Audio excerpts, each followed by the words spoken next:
കഴിഞ്ഞ വേൾഡ് കപ്പിൽ എവിടെ നിർത്തിയോ അവിടുന്ന് തന്നെയാണ് മോനെ അർജന്റീന തുടങ്ങിയേക്കുന്നത്. അതുകൊണ്ട് കപ്പ് ഇക്കല്ലോ ഞങ്ങൾക്ക് തന്നെ. പ്രഷറിന്റെ ഗുളിക കഴിക്കുന്ന ഒരു കളി ജയിച്ചു. അതിനാണ് കുറച്ചടിയുമ്പോ പൊക്കോളും. പോർച്ചുഗൽ ഒന്ന് പതുങ്ങിയാണ് തുടങ്ങിയേക്കണേ. ശരിയില്ല, കയറി വരും. എന്റെ പൊന്നു പൈസ, കഴിഞ്ഞ കളിയിൽ ഹാഫ് ടൈം വരെ പന്ത് കിട്ടാൻ കളിച്ച് 2 പേര് നിങ്ങളുടെ ടീമിനുള്ളൂ. ഒന്ന് റെഫറി, ഒന്ന് ഇവന്റെ അണ്ണനും.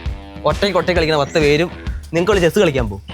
എടാ ഇവന്മാര് ഫ്രാൻസിനോടും ജർമ്മനിയോടും ഒന്നുമല്ല, ആഫ്രിക്കയിൽ തന്നെ ആരും കേട്ടിട്ടില്ലാത്ത ഏതോ ഒരു ടീമിനോടാണ് സമനിലയം മേടിച്ചോണ്ട് വന്നത്. അതിന് ഞങ്ങൾ തോറ്റിട്ടൊന്നുമില്ലല്ലോ, സമനിലയല്ലേ. അതിനെത്ര തൊള്ളവർക്കേണ്ട കാര്യം. പോട്ടെ എടാ, നമ്മുടെ ടീം ബ്രസീലും സമനിലയല്ലേ.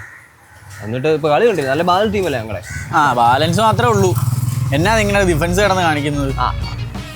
അതിൻ്റെ കൂടെ ഒരു യൂറോപ്യൻ ടീമേയും കൂടെ ഓപ്പോസിറ്റ് ചെയ്ത് ഞങ്ങൾ തേഞ്ഞൊട്ടി കപ്പും ചോദിച്ചു വന്നിരിക്കുക കിഴങ്ങൻ. എടാ സമനിലയ്ക്ക് എന്നടാ കുഴപ്പം? അതിപ്പോ നമ്മുടെ സ്പെയിൻ സമനിലയുണ്ട്. പക്ഷെ നമ്മുടെ മിഡ്ഫീൽഡിലെ പൊസിഷൻ പാസിങ് എതിർ ടീമിന് തൊടാൻ പറ്റുന്നത് എന്നാടാ പിള്ളേരുടെ കൺട്രോൾ.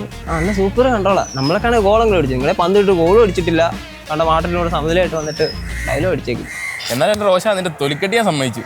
ആ ടീം ആദ്യമായിട്ടും കണ്ടല്ലേ വേൾഡ് കപ്പ് കളിക്കുന്നത് തന്നെ. എന്തായാലും ഇത്തവണ പോർച്ചുഗലിൽ വേൾഡ് കപ്പ് അടിച്ചില്ലെങ്കിൽ ഞാൻ കളി കാണുന്നു.